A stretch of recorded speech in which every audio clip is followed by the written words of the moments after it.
Habari njema kwa wana Likoni Mombasa.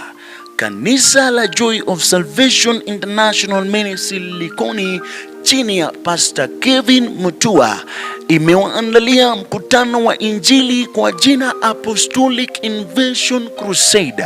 Kumbuka mkutano huu wa Injili itaongozwa na mtumishi wa Mungu Apostle Charles Moses kutoka Nairobi, ambayo atakuwa akiongoza kwenye maombi kwenye mkutano huu wa Injili.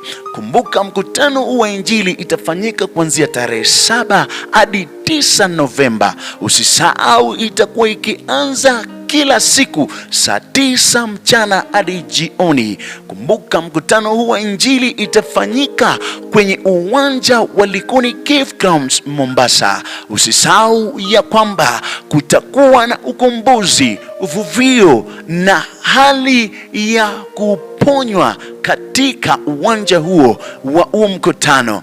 Mmekaribishwa nyinyi wote, na bila kusahau mtumishi wa Mungu atakaye tubariki kwa nyimbo za Injili atakuwa si mwingine ni Billy Blessed Gordon kutoka Nairobi. Nyote mwakaribishwa.